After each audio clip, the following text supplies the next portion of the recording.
The morning has come again, not because you are worthy of it, not because you earned it, but because mercy dragged you out of the darkness and set light in front of your eyes one more time.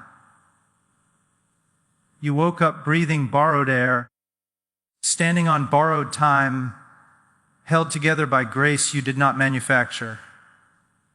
And yet here you are, already tempted to waste it, already rehearsing your excuses, already negotiating with laziness, fear, comfort, and self-pity as though they were reasonable counselors.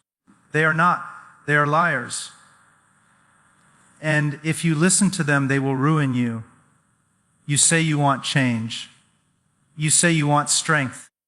You say you want purpose, discipline, clarity, fire. But your life tells another story. Your life preaches louder than your mouth ever will. Your habits testify against you. Your mornings expose you.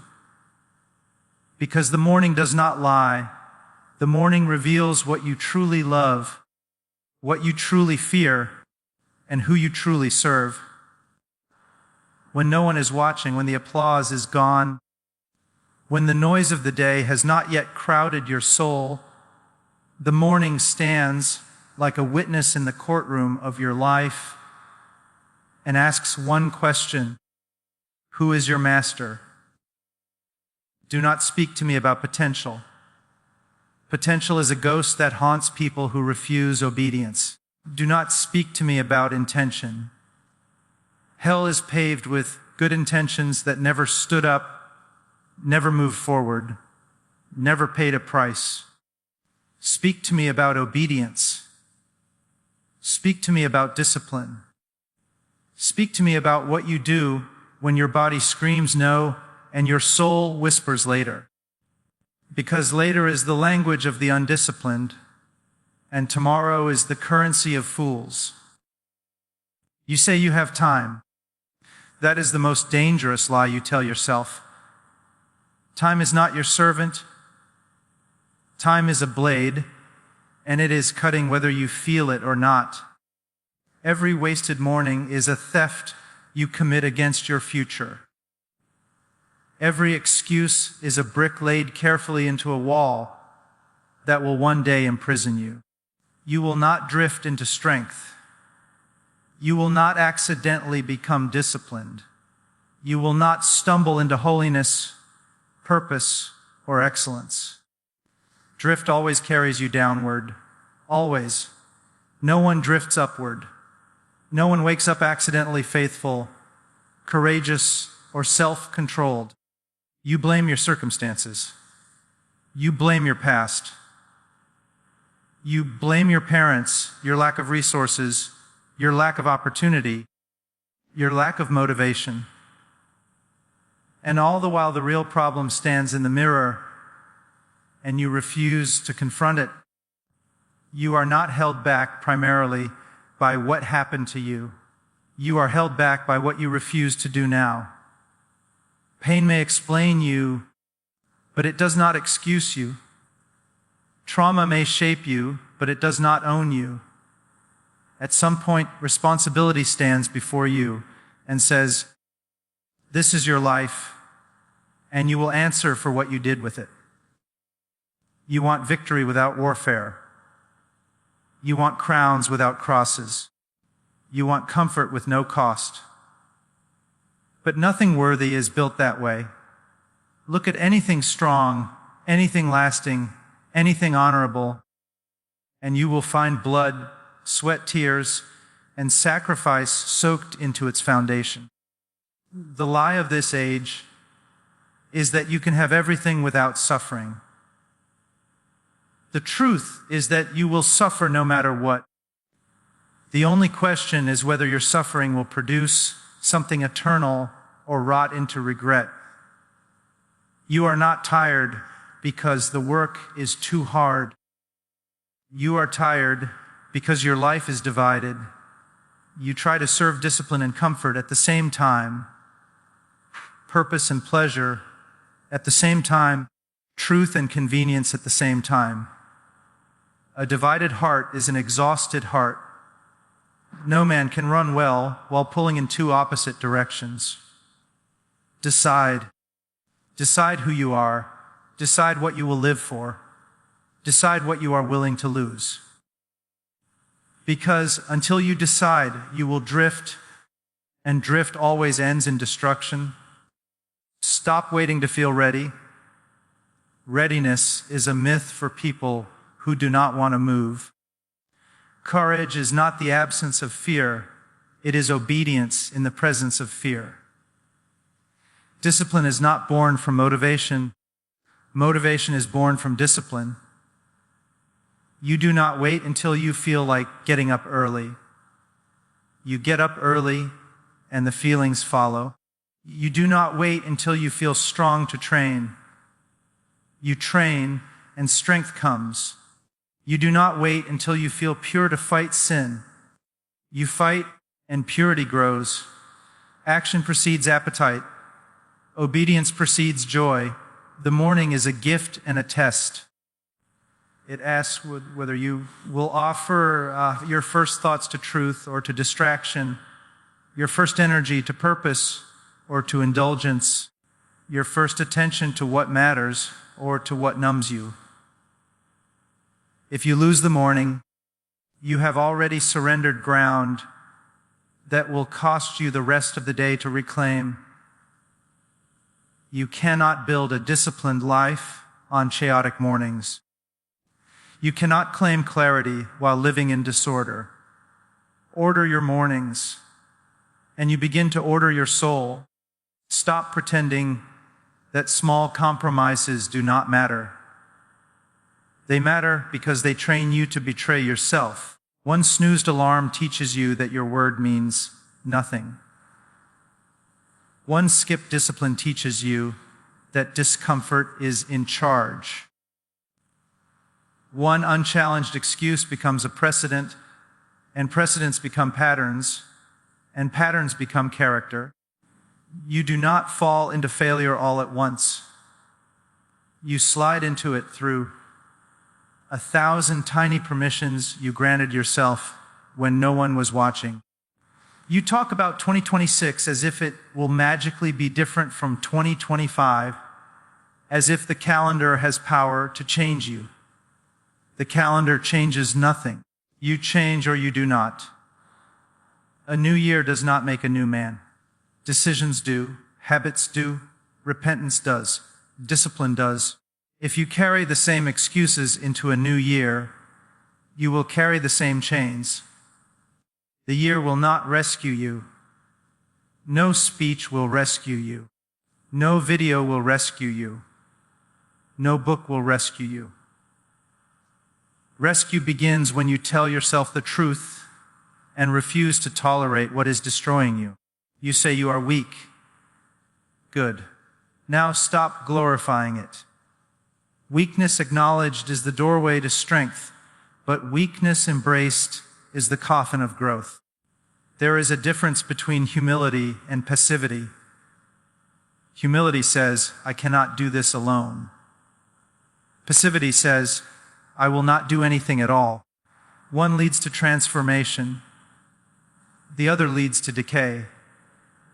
You were not created to be managed by your impulses. You were created to master them. Look at how you spend your attention. That is the clearest map of your worship. You give hours to what entertains you and minutes to what would transform you. You scroll endlessly and wonder why your mind is restless.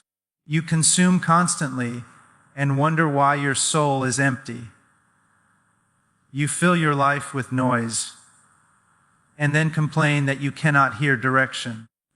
Silence frightens you because in silence you must confront yourself, and you do not like what you see.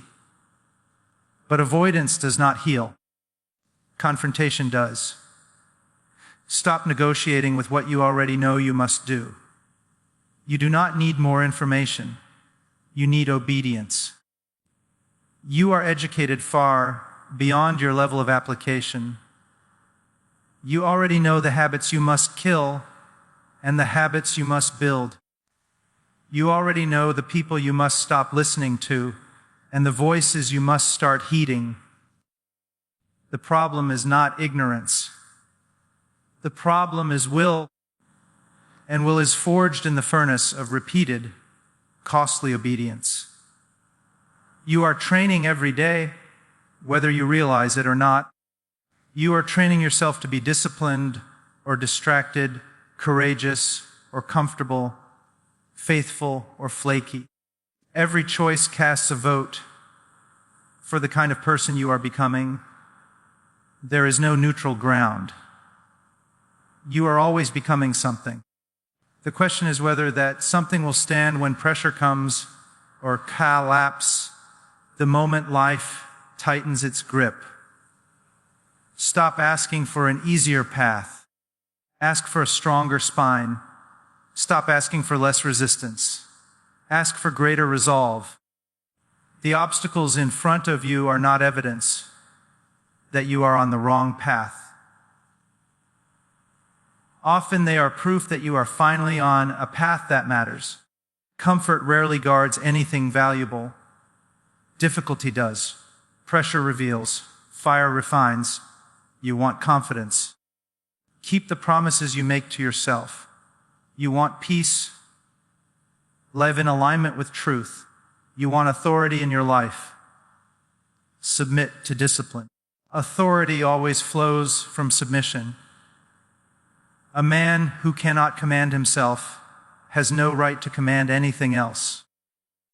A woman who is ruled by impulse will be ruled by circumstance. Freedom is not the absence of boundaries. Freedom is the power to live within the right ones. Do not despise small beginnings. Do not wait for dramatic moments. Faithfulness is usually quiet, repetitive, and unseen. It is waking up when you do not want to. It is choosing restraint when indulgence is available. It is showing up when quitting would be easier. Great lives are built through ordinary days, governed by extraordinary commitment. You are not entitled to success. You are not owed comfort. You are not guaranteed tomorrow. What you have is this morning, this breath, this moment to choose differently. And that is enough. Enough to begin. Enough to repent. Enough to fight. Enough to obey. The question is not whether you can do everything. The question is whether you will do the next right thing without excuse. Stop romanticizing rest you have not earned. Rest is sweet when it follows labor. Rest is poison when it replaces it. There is a rest that restores and a rest that rots. Learn the difference. Learn to work with all your might and then to rest without guilt. But do not confuse laziness with self-care. One heals, the other hides. You want your life to matter, but you fear being misunderstood, criticized, or rejected. Decide which fear will rule you. Fear of man paralyzes. Fear of truth liberates. You cannot live for applause and live with integrity at the same time. At some point, you must choose whether you will be shaped by approval or by conviction. The morning calls you to war, not against other people, but against the chaos within you, against the excuses that feel reasonable, against the habits that feel familiar, against the voice that says you will start tomorrow. Tomorrow has buried more potential than failure ever did. Today is the only battlefield you will ever have. Stand up, take responsibility. Do not wait for permission. Do not wait for perfect conditions. Do not wait for clarity to fall from the sky. Light comes to those who move. Strength comes to those who lift. Direction comes to those who walk. Obedience opens doors that hesitation keeps locked. This is not about hype. Hype fades. This is about truth. and truth burns. Truth demands. Truth confronts. Truth sets free, but never without cost. If you are tired of shallow motivation, then embrace deep discipline. If you are tired of regret, then plant obedience now. If you are tired of excuses, then stop making them. The day is before you. The work is waiting. The choice is unavoidable. You will either rise and fight for the life you were called to live, or you will lie down and let comfort slowly steal it from you, one easy morning at a time. Responsibility is the line where truth begins and excuses end. Everything meaningful in a person's life starts at the moment they stop explaining themselves and start owning themselves. Excuses are attractive because they sound reasonable, they feel protective, and they remove pressure. Responsibility feels heavy because it demands action, change, and discomfort. Yet one builds a life, and the other slowly dismantles it. Every excuse, no matter how justified it appears, ultimately shifts power away from you. Responsibility takes that power back. An excuse always points outward. It looks for something else to blame: time, energy, background, other people, lack of opportunity, lack of motivation. Responsibility points inward. It asks what must be done now with what is available, regardless of how unfair or difficult the situation feels. Excuses may explain why something is hard, but they never produce progress. Responsibility may feel cruel at first, but it is the only thing that produces freedom. A person ruled by excuses is controlled by circumstances. A person who embraces responsibility becomes larger than their circumstances. Many people confuse explanation with exemption. They believe that because something hurt them, delayed them, or disadvantaged them, they are somehow excused from doing the hard work of growth. Pain is real. Injustice is real. Limitation is real. But none of these remove responsibility. They only define the terrain on which responsibility must be carried out. Life does not pause because someone suffered. Time does not slow down because the road is unfair. Growth still demands obedience, discipline, and action, even when the starting point is broken or behind. Excuses are subtle because they often dress themselves as wisdom. They say things like, "Now is not the right time. I need to heal first. I just need more information." Or, "Once things settle down, I'll start." These statements feel mature and thoughtful, but most of the time they are delay in disguise. Responsibility does not wait for ideal conditions. Responsibility acts in imperfect ones. Waiting for life to become easier before becoming disciplined is like waiting for the storm to stop before learning how to swim. Every excuse trains the mind to avoid pressure. Over time, avoidance becomes instinct. The moment discomfort appears, the mind automatically searches for justification instead of endurance. This is how potential dies quietly, not through dramatic failure, but through constant self-permission. Responsibility, on the other hand, trains the mind to move toward difficulty. It teaches the will to stand firm when emotions argue otherwise.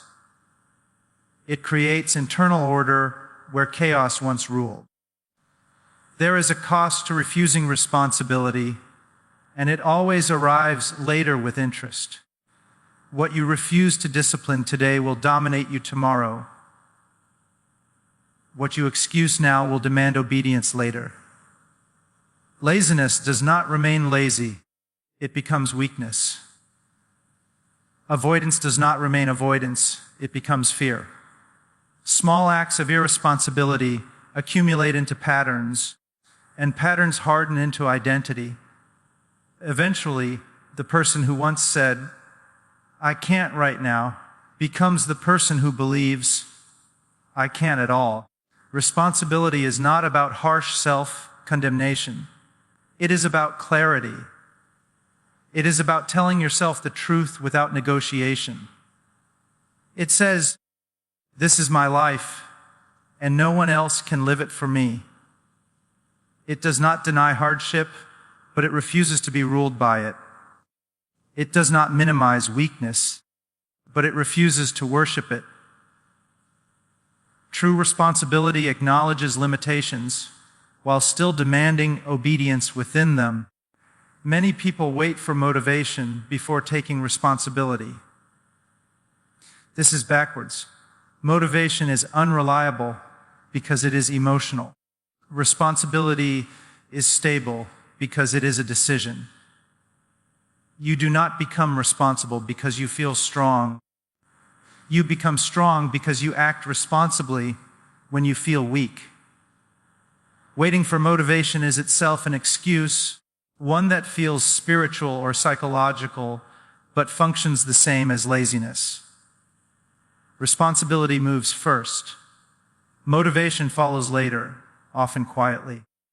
Excuses also protect the ego. They allow a person to fail without admitting personal fault. If the problem is always external, then the self never has to change. Responsibility threatens the ego because it removes hiding places. It forces a person to admit that improvement is possible, and that refusal to improve is a choice. That admission is painful, but it is also the doorway to growth. Only the person who accepts responsibility can change direction. There is a strange comfort in excuses because they lower expectations. If nothing is expected, nothing can be failed. Responsibility raises the standard, and with it comes risk. But without risk, there is no growth. A life without responsibility may feel safe, but it will also feel empty. Deep satisfaction only comes from carrying weight, from knowing that your actions matter and your choices shape something real. Blaming circumstances may feel logical, but it produces passivity. Two people can experience the same hardship, and one becomes disciplined while the other becomes bitter. The difference is responsibility. One says, "This is unfair, but I will still act rightly." The other says, "This is unfair, so I will not act at all." Life rewards the first with strength. Life traps the second in resentment. Responsibility also brings clarity to priorities. When excuses dominate, everything feels overwhelming. When responsibility takes over, the question becomes simple: what must be done now? It strips life down to action. Not everything at once, not perfectly, but faithfully. Responsibility does not demand heroics, it demands consistency. Small, repeated acts of obedience done without excuse are more powerful than bursts of intensity fueled by emotion. People often say they want freedom, but freedom terrifies them because freedom requires responsibility. Without responsibility, freedom turns into chaos. Discipline is not the enemy of freedom, it is its foundation. A person who cannot govern themselves will always be governed by something else: moods, impulses, habits, or other people. Responsibility restores proper order. It places the will above emotion and truth above comfort. Excuses also distort time. They push everything into the future. Responsibility anchors action in the present. It understands that change only happens now, never later. Later is an illusion that protects procrastination. Responsibility treats today as sacred, not because it is easy, but because it is available. This moment is always enough to take one step, and one step taken honestly is more powerful than 1,000 steps imagined. Taking responsibility does not guarantee immediate results. Often it feels thankless and invisible, but over time, responsibility compounds. Discipline builds confidence. Consistency builds identity. Obedience builds authority. Eventually, the person who once struggled to act becomes the person others rely on, not because they are perfect, but because they are faithful. The hardest part of responsibility is that it removes the right to complain. Complaining is the language of powerlessness. Responsibility replaces complaint with action. Instead of asking, "Why is this happening to me?" it asks, "What must I do now?" This shift changes everything. It turns suffering into training and pressure into preparation. A life built on responsibility is not glamorous, but it is strong. It does not collapse when conditions worsen. It does not depend on praise or ease. It stands because it has been trained to stand. Excuses crumble under pressure. Responsibility endures it. Every day presents a choice between these two paths. One is wide, comfortable, and crowded with justifications. The other is narrow, demanding, and often lonely. But the narrow path builds character, clarity, and strength. Responsibility over excuses is not a slogan, it is a way of life.